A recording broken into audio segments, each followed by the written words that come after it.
Yo, yo, yo, yo, yo, yo. What up? Sunday night live, babies. We're just chilling right now in the dark. Been concentrating a lot more on the shorts and shorter videos, posting some more stand-up clips because I have found that the streams, unless you have hundreds of people in here in terms of time wise with making money honey wise, aren't the best at the moment. So I'm going to actually always do a Sunday night stream. By the way, next Sunday, I'm here to announce the OJ episode will be done now. Yes, the great Ryan O'Neal in the house. The OJ tour will be done next Sunday via the car because I did a dry run last night in the car, and I realized that walking from Nicole's place, which is essentially a little north of Wilshire and Bundy on Bundy, to OJ's house, it's a bit long of a walk. I would guess it's 3 to 5 miles. Yeah, Furbo in the house. No Piercy here, but never say never. Was I there the night Michael Richards went off? I was not. And I've never heard that before, that the two dudes were heckling the night before. Lois is in the building right now. She's just sleeping right now. I mean, it wouldn't surprise me, but if you've ever been to the Laugh Factory, to the left, the comics left, is a balcony that goes all around the second floor. So that's where the hecklers were. And, I mean, there's just a million ways he could have handled it better, just like, because I think, I've said this before, comics are hypersensitive hearing wise. When I'm on stage, I could hear conversations in the parking lot. What up? Zoom. I mean, I turn into like the bionic woman.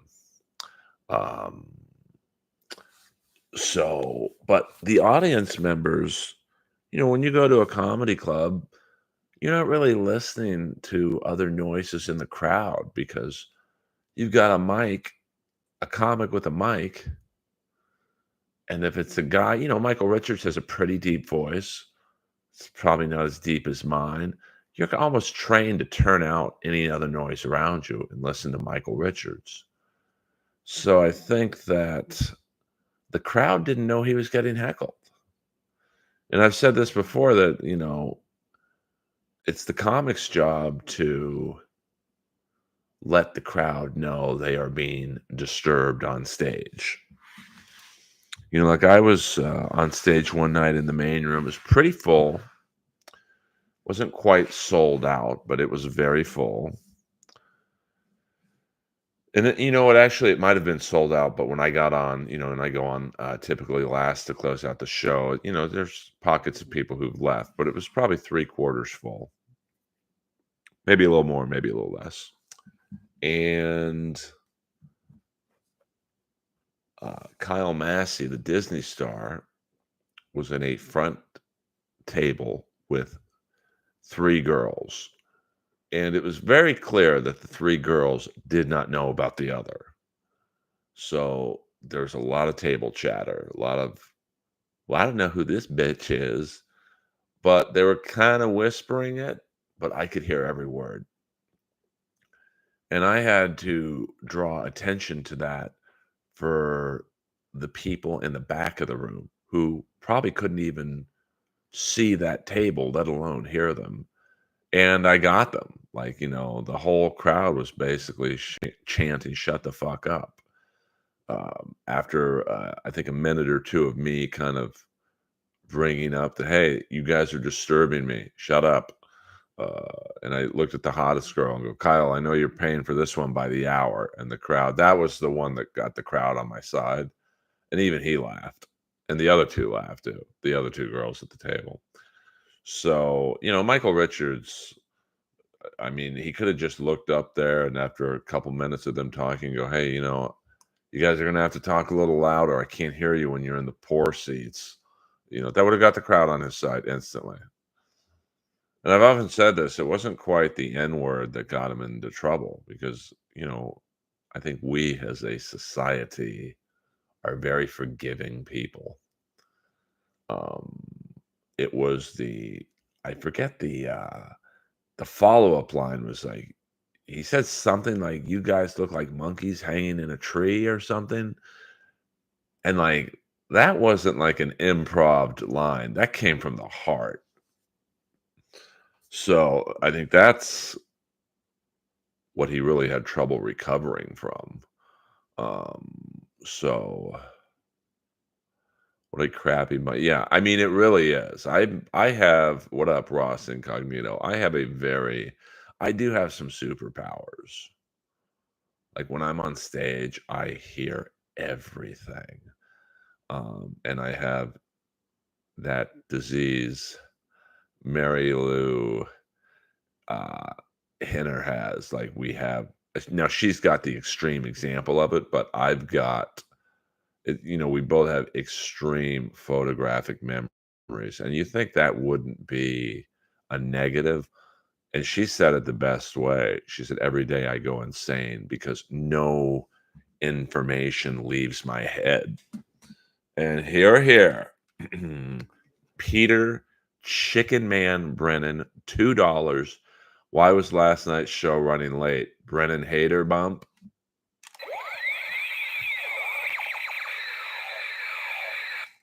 Brennan, you must be local because if you weren't, how would you know last night's show was running about 40 minutes late? Interesting. What up, Grimace and Pain? Darrell. Kramer's apology got laughs on Letterman. I mean, the one I don't know, man. There must be two different episodes of Letterman because the one episode of Letterman I saw where he had Seinfeld on it as well, I don't recall it getting a lot of laughs. But I'll also say this, Michael Richards isn't really a comic, a stand-up comic. He's a comic actor. And, comic actors are some of the worst stand-ups because it's live, baby. And, when you are on a film set, a TV set, everything is set up for you to get a laugh. Even on my one line in the last episode of I'm Dying Up Here, where Andrew Santino is going through this great speech about unionizing the comics and really uh, setting up me actually for a great one-liner at the end where he's going over the list of demands and what we're going to get, what we're not going to get, and then he pauses and I interrupt going, "Hey, we're still getting our free gruel, right?" Point of me telling that story is everything was set up in that scene for me to get the laugh. Now, I was probably the least important person on I'm Dying Up Here, but for that one scene, they made me the laugh getter. Um, so you're in TV and film, you're used to everything being about you. There's no interruptions. I can't describe the 10 seconds before they roll cameras where it's sound, speed, action, rolling, or rolling action. The quiet on a TV set or film set is that of a yoga studio. So there are no distractions, there's no heckling, there's no movement. I think you remember that one, what was it, in Terminator 2 or whatever, not Terminator 2, but whatever Terminator film, Christian Bale was on, um, and someone moved in the background while he was doing a scene and he went nuts. Uh, in a stand-up world, I mean, dude, last night I was on and you got glasses clanking, you got waitresses dropping off checks, you've got audience members going up to the bathroom, you've got people from the other room after that show ended coming into my room and they're looking for seats, and there's a lot of distractions that you have to be very prepared for. So, yes, Terminator Salvation. I think he was doing a scene with someone and someone off camera, but in Christian Bale's eyesight moved and it threw and he went fucking ballistic. What up? What's happening? What's a happening, Earl? Um, got a good group in here right now. Good evening, T Gun. Um, so, that's I'm sure Michael Richards had a script. He's going over his jokes. He knows he's gonna get a laugh here, tell Seinfeld story there. But in between those two things, the two guys up top are heckling. So, did you see Uruguay beat Brazil yesterday? Oh shit. I don't really watch soccer, but even I know Uruguay should not be beating Brazil unless it's in machete killings. I've never watched an episode of Seinfeld, as crazy as that is. I think I've seen more episodes of Frasier. I know I've seen more episodes of Frasier. No, soccer's a real sport. I do like watching the pageantry of soccer. I mean, I do wish there was more scoring. Like, I wish there was more likes in this stream. But I will say a good soccer game is exciting. It's really the crowd. I mean, it's mind blowing to me how crowded those European games get. Manchester United, and that's really the only team I know. There's 80,000 people in there. I did go to where did I go? I went to the Galaxy against LAFC game, I think 2 years ago, and that was pretty fun. Um, speaking, yeah, I mean, it's crazy that Danny Trejo got jumped. And here's the thing about Danny Trejo, like, everyone loves that guy. Crips love him, Bloods love him, Hell's Angels love him, the Vagos love him, the Mongols love him. Like, he's literally probably one of the under five people that every gang, MS-13 loves him, like, usually gangs, like Suge Knight, Bloods like him, Crips hate him. Danny Trejo, everyone likes. So I'm gonna be curious to see what happens to that guy who jumped him. That guy, if he's smart, should, and he's not, based on what he did, he should be moving from Los Angeles. Um, I don't remember who won the game, but it was a good game. Hello, I didn't even know she played soccer. Boing, boing, boing, boing. Of course, I remember. I'm old enough to remember being from Los Angeles, the LA Lasers indoor soccer with their star players being two dudes named Beto and Batata. Uh, hello. I mean, no, I mean Uruguay. Yeah, but yeah, Brazil in soccer is like Canada in hockey. Uh, Barry Ribs was a no show. We don't do a Dabbleverse talking here.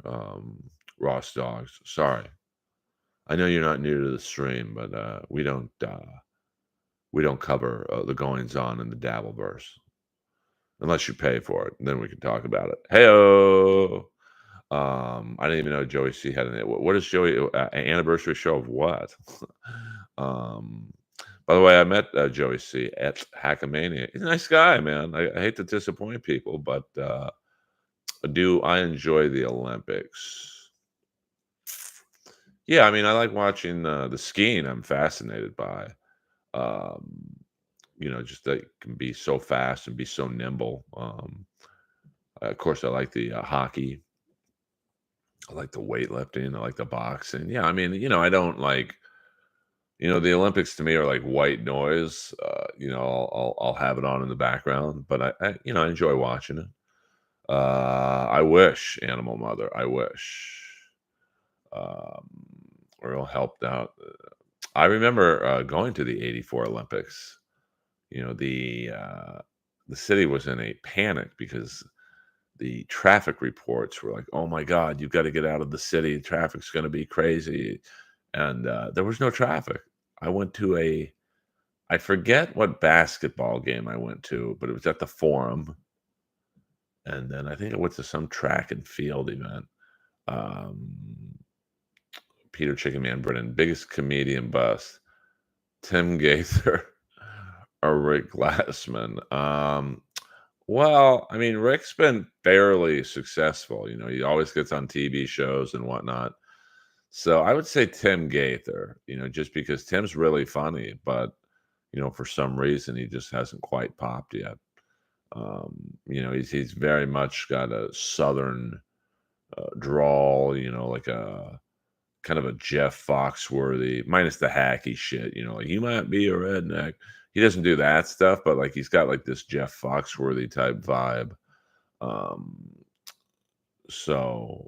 and then Glassman. I mean, I don't really keep up with what he's doing, but he's certainly gotten a lot of work. So I wouldn't say he's quite a bust. I'm surprised you didn't throw John Campanelli in there, Chicken Man. You're slipping.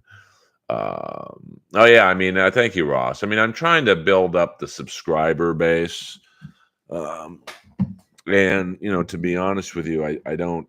I think the streams like tonight are more for the fans, who are already on board with Earl, but not a lot of new people come in. So I think from what I've studied, the algorithm busters are definitely the shorts, which I've tried to do one a day. Sometimes I do as many as three.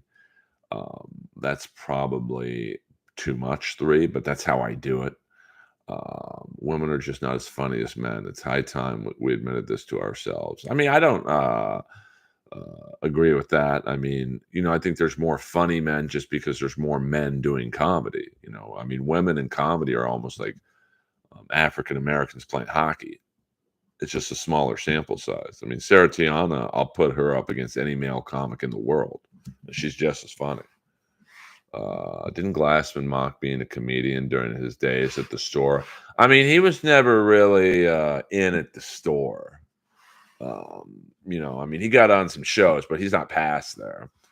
So, yeah, you're right on that. Yeah, your hot dog short did okay, William. It did. And now here's the funny thing. When I do my 30 to 40-minute videos, um, they do like 500, or so views. Nothing great, but it's more, it gets my name in the recommended column. But last night I did one that's already got 1,000 views, but I did it at like 3 in the morning when I was walking Lois in the Pacific Palisades, and there's really nothing interesting there. Like there's no like um, celebrity businesses or gossip I could get into. And I thought, well, this isn't going to do very well at all. And it's probably my most successful um, semi long video that I've done recently. So, um, and that's where I did at the end. If you watched it, I did the dry run from OJ to Nicole's. And, it'd be a little too long to walk because the thing is, I could go from Nicole if I was walking. I could go to Nicole's first, or I could walk up Bundy to Sunset. But then um, there's no sidewalks on that part of Sunset, and I'm not going to walk on Sunset at midnight and hope I don't get hit by a car. I mean, I love you guys, but I ain't doing that for a couple bucks. I don't know. I mean, Queen on, I really don't understand. I think it's probably because people's attention spans are short, pardon the pun. And I also think YouTube's trying to get in on the TikTok and Reels uh, craze of TikTok and Instagram. So, I mean, it is tough to cram something quality in 1 minute. But like last night, I had a fan come up to me after the show and he asked me to sign his Benchwarmers uh, DVD. So, I think I squeezed the video and it was like 48 seconds. So, I mean, like I said, the long form videos and the long form streams, I love doing, but, I think it's more a gift for the people who are already fans. Um, but, I'm still, um, figuring out the best way to get new people in here. Are you surprised, Peter Chicken Man Brennan? Are you surprised Neil got a wrestler on blocks? Which wrestler? Follow. I don't follow that podcast. So, yeah. Off cam. Oh, Jericho. Yeah, I mean Jericho's a real networker. Like Jericho could get on any show because he's always thinking outside the box of, hey, my wrestling career is almost over. So I've got to, do the music thing. I've got to do the comedy thing. I mean, most wrestlers probably don't think, what am I going to do after wrestling? Jericho does. So it takes a long time to build the channel. 100%. Yeah. I mean, unless you're the Hawk Tua girl. Um, yeah. I love Jericho. I mean, but you take a guy like Ric Flair. I don't think Ric Flair ever thought to himself for 1 minute, "What am I going to do after wrestling?" Because he's never really stopped. So, Jericho's a businessman. I mean, his band sells out like the House of Blues type venues they do, and then he goes into wrestling, and then he has a successful, um, podcast. It's very good. He's a good interviewer because he lets the guests talk. So, yeah, but I mean, I don't think Queen on Ric Flair's ever thought, okay, what business should I get into after wrestling? I mean, Ric Flair, his whole life is wrestling. Who would you rather see on? Oh, Kevin Brennan by far. And I could be the moderator. I mean, Rick's just a drunk. I mean, I love him, but like, you know, he is,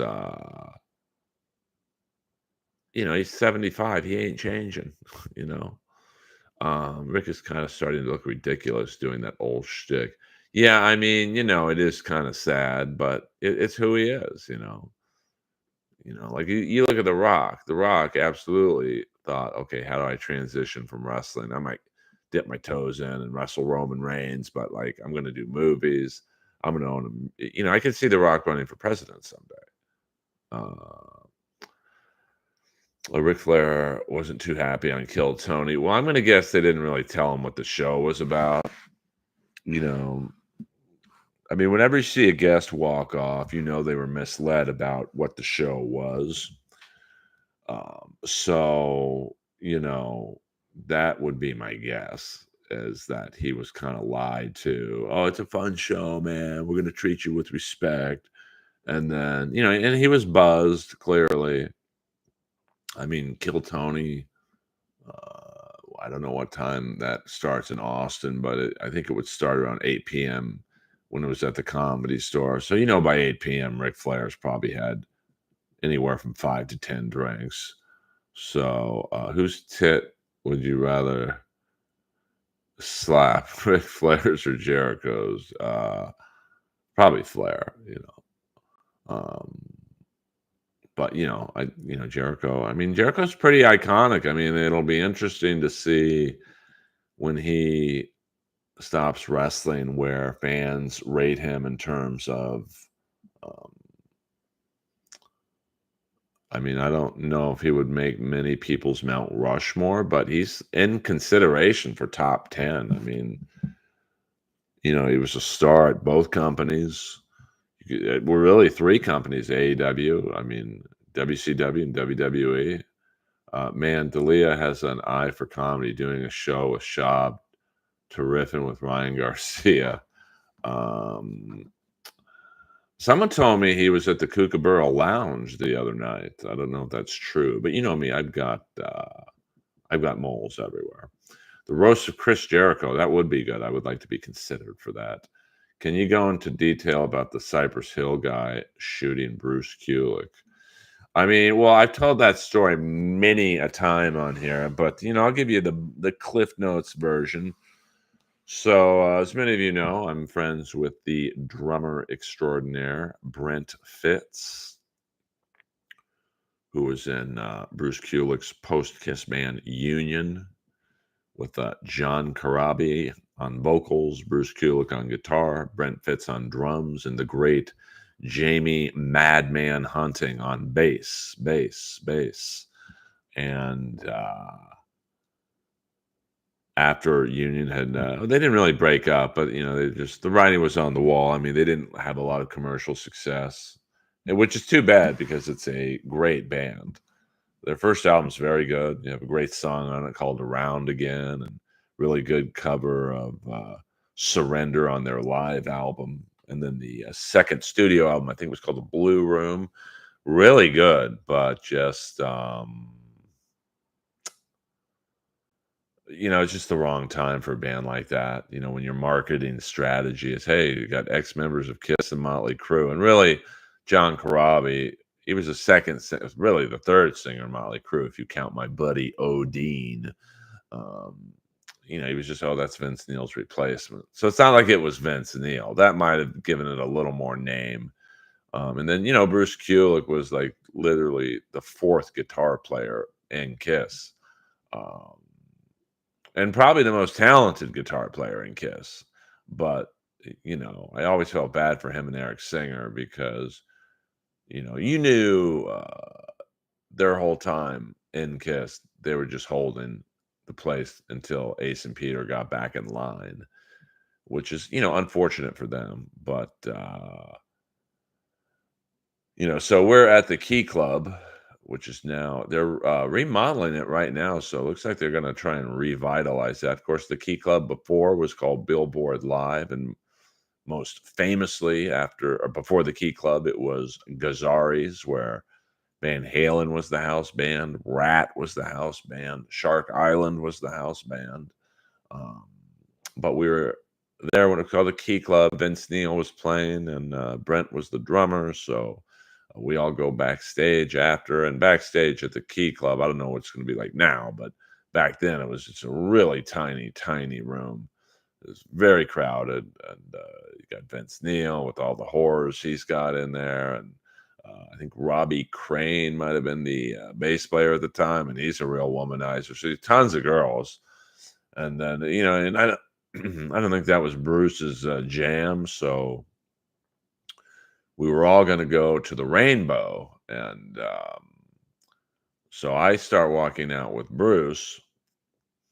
And then at the last minute, I see Frankie Wilsax.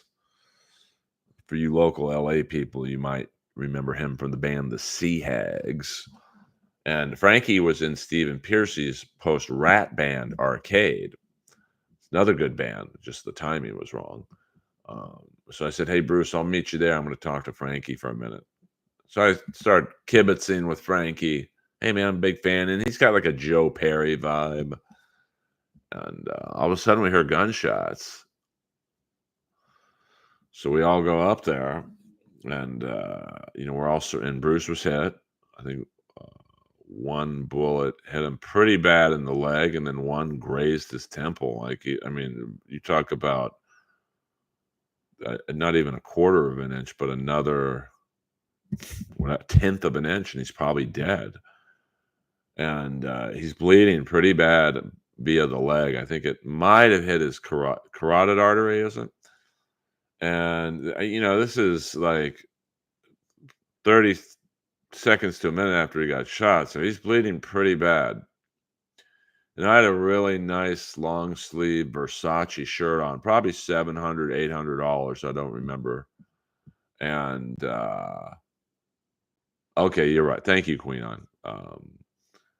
And everyone looks at me, and Cedar Sinai's right down the street, but they were probably a minute or two. No one had called the cops yet, or the 911. So right as we get up there, I think someone did. So he's been shot for 30 seconds to a minute. And everyone looks at me and goes, "Hey, Earl, take off your shirt, so we can use it as a tourniquet." And I just remember looking down. You'd think I had written this joke, but this happened. I look down at Bruce and go, "Hey, bro, how bad is it?" And so I take my shirt off. We tie it. Ambulance comes right away. And the one thing I do remember, I don't know if I've ever said this before, but the one thing I remember is I remember looking to my left down where the rainbow is. And let's just say certain members of Cypress Hill's crew were, as they say, tuning up the shooter. And there was a sheriff who had just pulled up on the scene, and you could tell the sheriff was like letting them do it. Like he got in, and then as more cops came, the sheriff, I don't know what he said, but he's like, "Okay, cool it."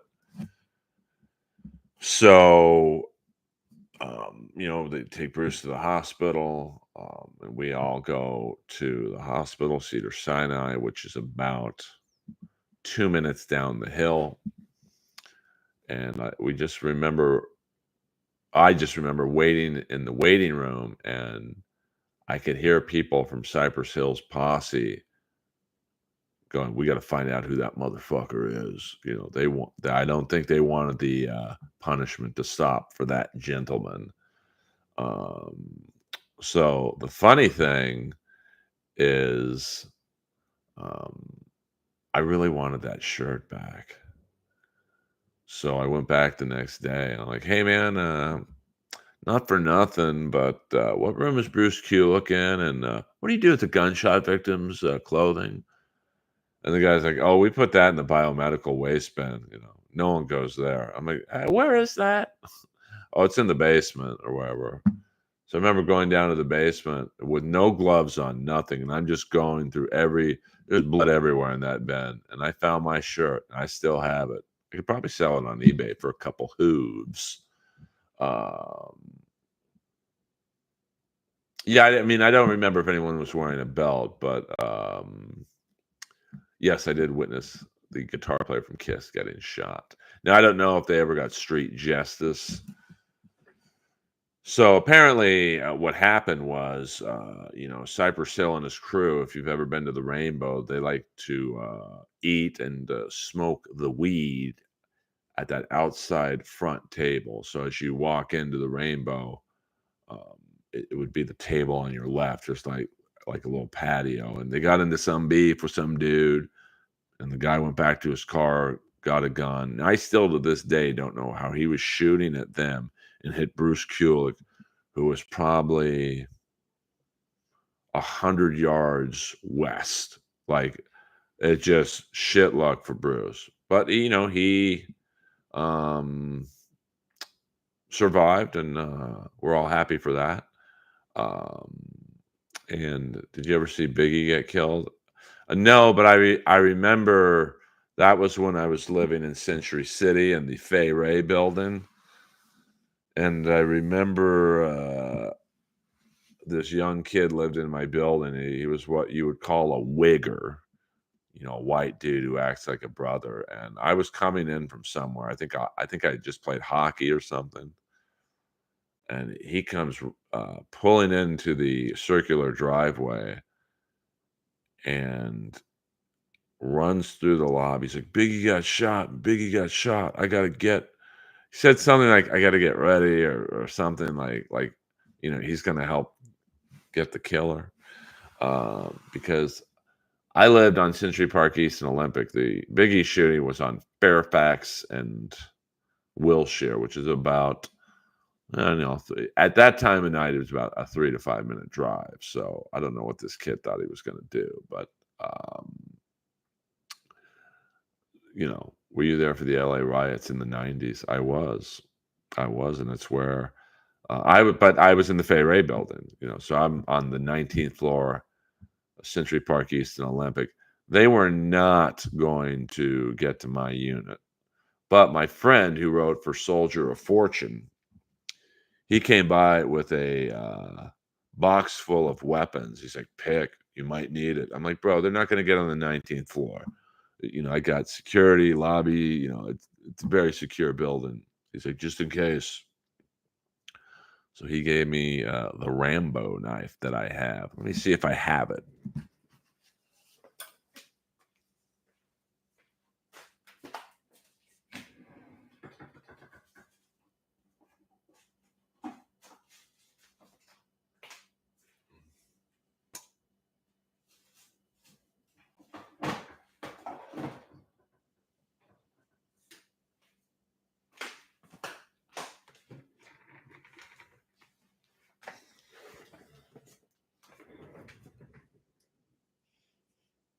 No, it's not quite the knife in Cobra, but let me tell you, I've never sharpened it before, and that's sharp. So, but that's what made the the George Floyd riots. I mean, I'm sorry, protests. My bad, my bad. Um, so scary was they got into this neighborhood, like they were damaging Santa Monica Boulevard right at the end of my street, and the sheriff's station's right at the end of my street, and they didn't give a fuck. So it was definitely more. It was actually more scary during the George Floyd stuff because and the Rodney King riots, I guess you'd say. I'm sorry, protests. I mean, my bad, my bad. Um, they didn't get past. If you're using Olympic as a gauge, Olympic's a very big street. They didn't get past Olympic and Highland. Like it was pretty much downtown. So it really, and there wasn't a lot of. I think there was some stuff in Santa Monica, but not a lot. So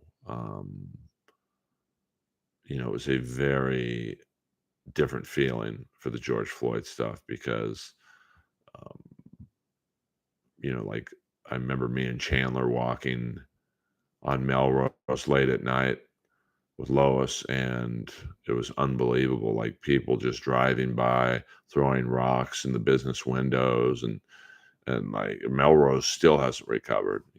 I would say 30 to 40% of the businesses on Melrose and West Hollywood are vacant. So the Earlverse does provide. I do provide a non-Dabbleverse environment.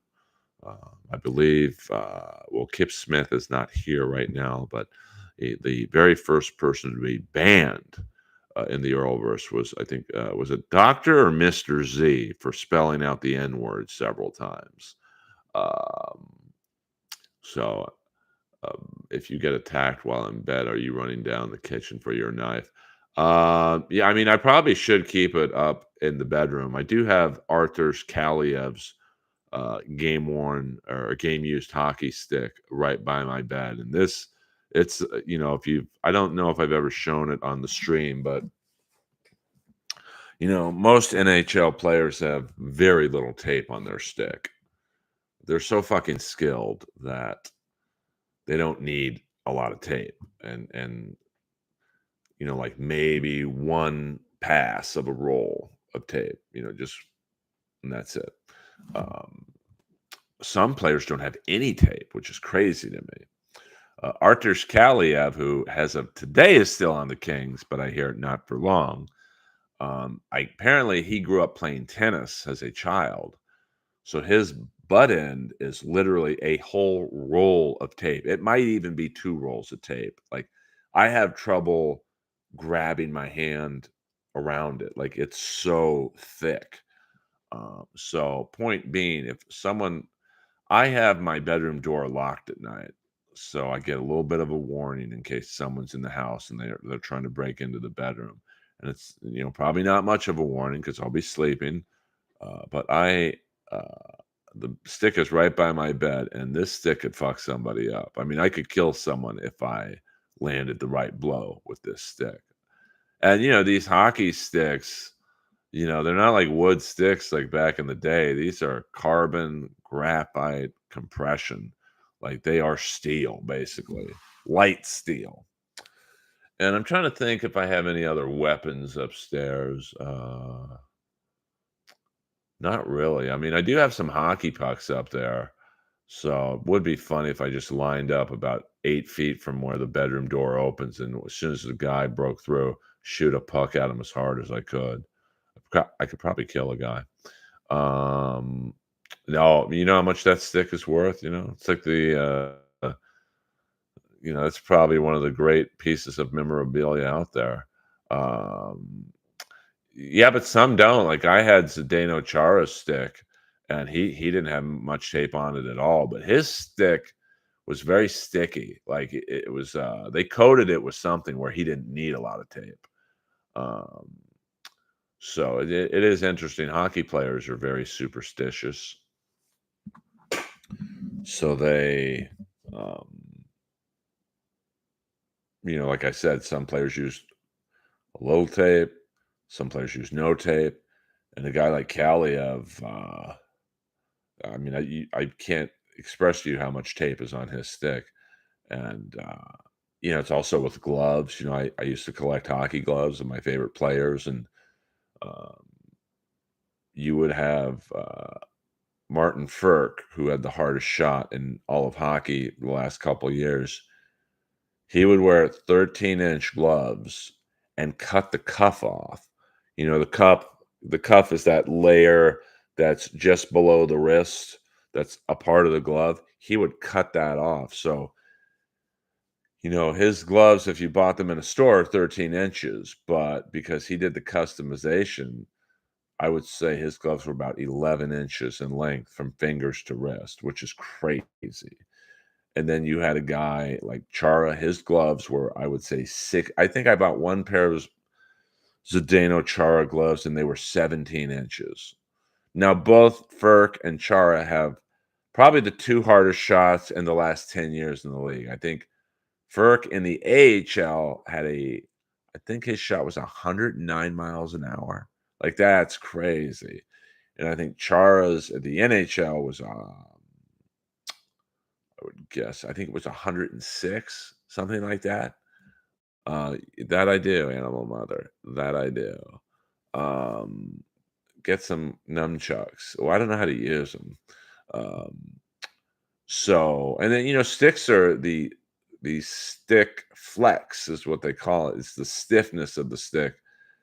Most players use a stick that's 85 to 95. That's the pressure, the stiffness level.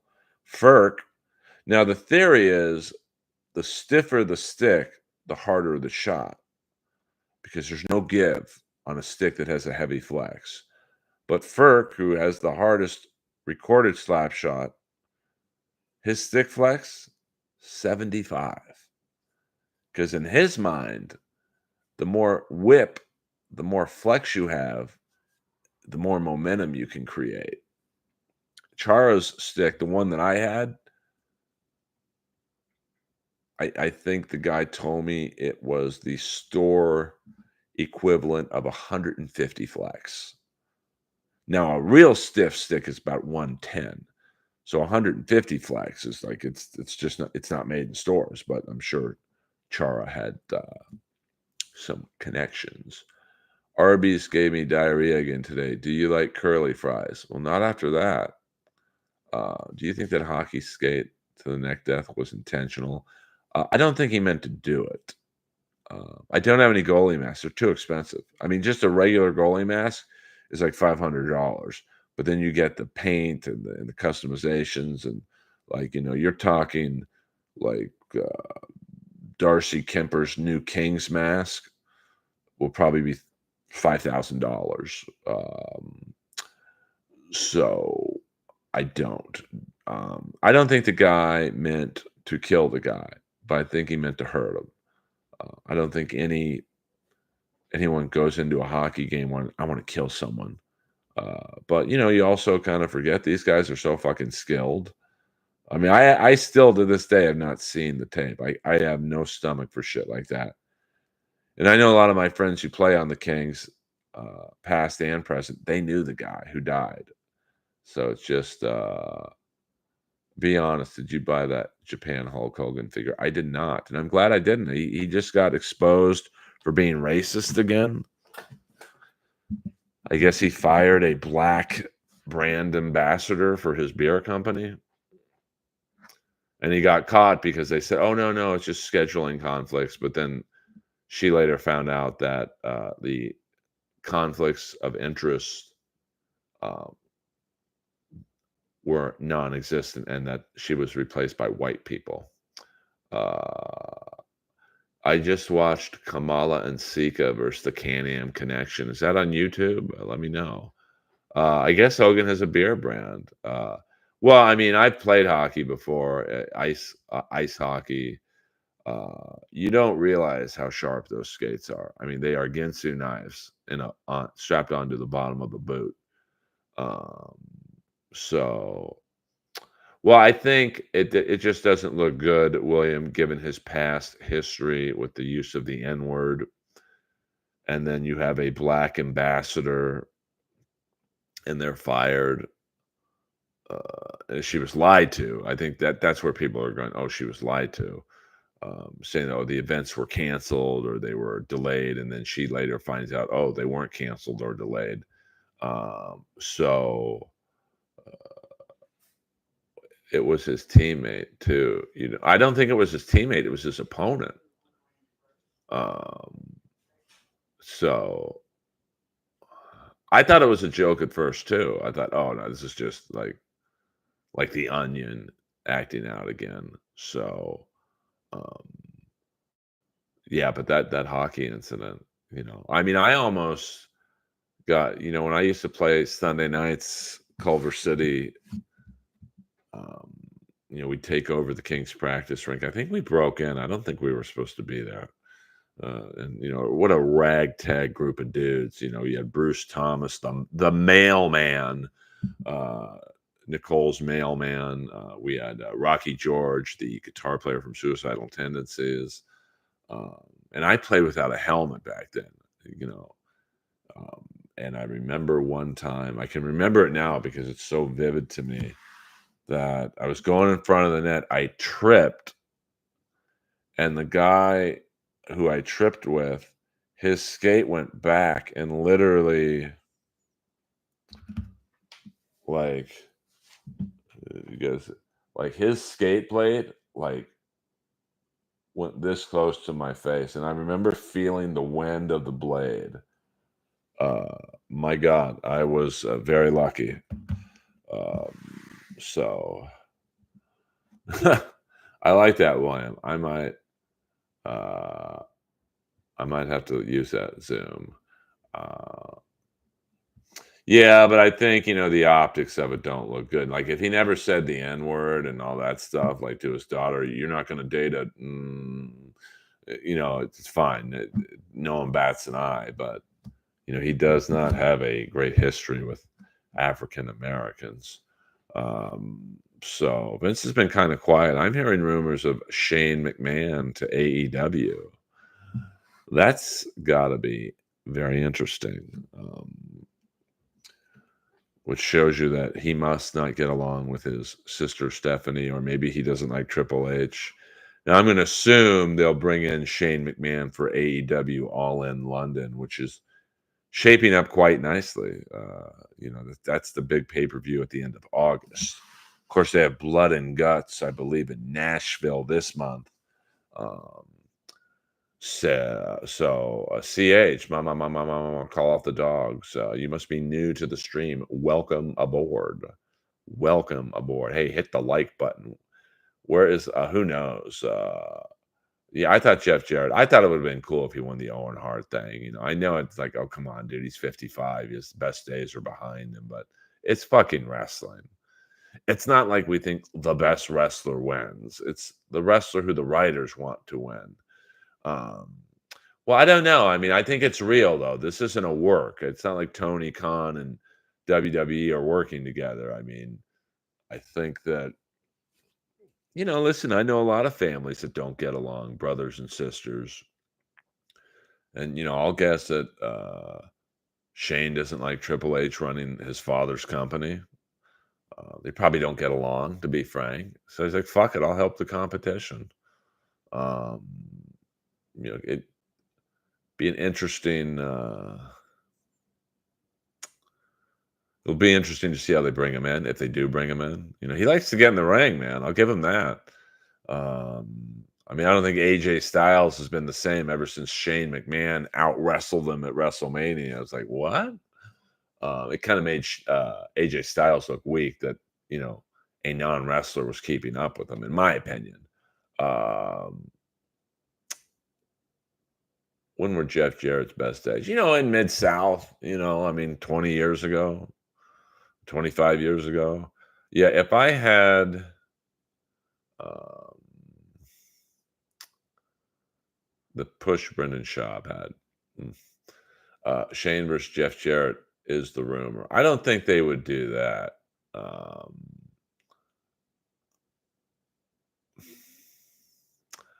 I mean, you got to figure for All in London, you're gonna have. I mean, here are the guys that are in line for the title, the heavyweight title. I mean, obviously Swerve Strickland, he's the champ.